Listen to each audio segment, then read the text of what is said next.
ఒకటవ తారీఖున ఇవ్వడం అనేది ఇది ఒక చరిత్ర. 4,000, 6,000, 10,000, 15,000 ఈ పెన్షన్స్ మనం చూస్తే గత ప్రభుత్వంలో ఇచ్చిన మాట తప్పి 3,000 చేస్తాం ఒకసారి చేయకుండా 1వ తారీఖు ఎప్పుడు కూడా ఇచ్చేవాళ్ళు కాదు. ఈ ప్రభుత్వం 1వ తారీఖు సెలవు వస్తే ముందు రోజే ఇచ్చింది, కానీ 2వ తారీఖు ఎప్పుడు కూడా ఈ ప్రభుత్వం వచ్చినాక ఇవ్వలేదన్న సంగతి కూడా గుర్తుపెట్టుకోవాల్సిన అవసరం ఉంది. మాకు అసెంబ్లీలో భారతదేశం మొత్తం ఏ రాష్ట్రంలో పెన్షన్ ఎంత ఇస్తారనేది కూడా మాకు ఇస్తే, మొత్తం దేశంలోనే అత్యధిక అమౌంట్ పెన్షన్లు ఇచ్చే ప్రభుత్వం ఆంధ్రప్రదేశ్లో మన ఎన్డీఏ ప్రభుత్వం అని చెప్పి కూడా మీకు తెలియజేస్తున్నాను. దాదాపు సంవత్సరానికి 34,000 కోట్ల పైగా మన ప్రభుత్వం అన్ని రకాల పెన్షన్లు కూడా ఇస్తూ ఉంది. అంటే నెలకి దాదాపుగా 3,600 కోట్లు. 4,000 రూపాయల పెన్షన్ కానీ, 6,000 కానీ, 10,000 కానీ, 15,000 కానీ ఎక్కడా లేదు. మా దగ్గర తెచ్చానుకుంటే నేను కూడా మీకు ప్రెస్ మీట్లో చెప్తాను. మహారాష్ట్రలో ఆర్థికంగా బలమైన రాష్ట్రంలో 1,000 రూపాయలు పెన్షన్, గుజరాత్లో 600, కర్ణాటకలో 1,000, మన పక్కన తెలంగాణలో 2,000, ఒడిశాలో 600.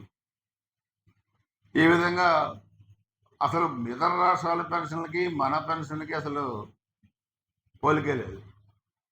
అంటే అంత సామాన్య పేద వర్గాలను ఆదుకునే దాంట్లో మన ప్రభుత్వం ఆర్థిక ఇబ్బందులు ఉన్నప్పటికీ ఏ విధంగా ఇస్తూ ఉన్నారనేది మాకు మిగతా రాష్ట్రాల పెన్షన్లు చూసిన తర్వాత మాకు అసెంబ్లీలో అర్థమైంది. అంటే మన మీద ఎంత ఆర్థిక భారం పడుతుంది, ఎంత ఇబ్బంది ఉంది. 1924 మధ్య ఆంధ్రప్రదేశ్ ఆర్థిక పరిస్థితి ఏ విధంగా చితికిపోయింది. ఒక రావణ రాజ్యం, రాక్షస రాజ్యం, రాబందుల రాజ్యం ఏ విధంగా కొనసాగించారు, ఆర్థిక పరిస్థితిని చిన్నభిన్నం చేశారు. ఇవన్నీ కూడా ప్రెస్ మీట్లో చెప్తాను. దయచేసి ఈ పెన్షన్లు మాత్రం ఇది చాలా బృహత్తరమైన కార్యక్రమం. ఈరోజు 1వ తారీఖు ఉంది, మళ్ళీ అదేవిధంగా 4 రోజులు తిరిగితే మళ్ళీ 1వ తారీఖు వస్తూ ఉంది. రోజులు కూడా చాలా ఫాస్ట్గా గడిచిపోతూ ఉన్నాయి. ఏది ఏమైనా నేను గ్రామాలకు వెళ్ళినప్పుడు కానీ, వార్డులకు వెళ్ళినప్పుడు కానీ చాలామంది పెద్దవాళ్ళు అడిగినప్పుడు మాకు 4,000 రూపాయలు సరిపోతున్నాయి, ఇంకా కొన్ని చోట్ల మిగులుతున్నాయని చెప్పారు. వృద్ధ దంపతులను అడిగితే మాకు కావాల్సిన ఆహారం మేము తింటున్నాం, కావాల్సిన సరుకులు, పండ్లు ఏమి తెచ్చుకుంటున్నాం, మేము ఎవరి మీద ఆధారపడలేదు, మాకు చంద్రన్న ఇచ్చే వృద్ధాప్య పెన్షన్, ఎన్డీఏ ప్రభుత్వం ఇచ్చే వృద్ధాప్య పెన్షన్ సరిపోతుందని చెప్పి కూడా చెప్పడం జరిగింది. పూర్తిగా అంగవైకల్యం ఉండి మంచం మీద నుంచి లేవని వాళ్ళకి 15,000 రూపాయల పెన్షన్ ఎక్కడా లేదు, భారతదేశంలో ఎక్కడ లేదు. ఇది మనకు ఆంధ్రప్రదేశ్లోనే ఉంది. అందుకనే అందరి దీవెనలు, అందరి ఆశీస్సులు ఈ ఎన్డీఏ ప్రభుత్వానికి ఇవ్వాలని చెప్పి కూడా నేను కోరుకుంటూ, ఇక రాబోయే ఇప్పుడు విడో పెన్షన్స్ వచ్చినాయి, ఇంకా అర్హులైన వాళ్ళకి కొత్త పెన్షన్స్ కూడా త్వరలోనే రాబోతూ ఉన్నాయి. అవి కూడా మొత్తం రాష్ట్ర వ్యాప్తంగా కూడా త్వరలోనే రిలీజ్ చేయబోతున్నామని చెప్పి కూడా తెలియజేసుకుంటూ, అందరికీ పెన్షనర్స్కి కానీ, గురజాల నియోజకవర్గ ప్రజానీకానికి అందరికీ ముందస్తుగా దసరా శుభాకాంక్షలు తెలియజేస్తూ సెలవు తీసుకుంటాను.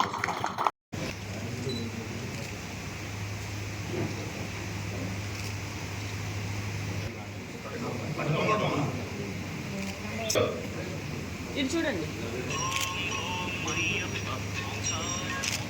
వేముల వెంకటేశ్వర గారు,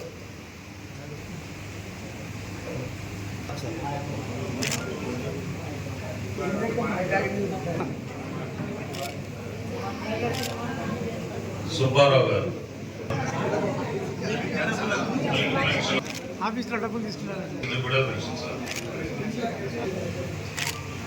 సైదాబి గారికి 6,000 పెన్షన్, మస్తాంబి గారు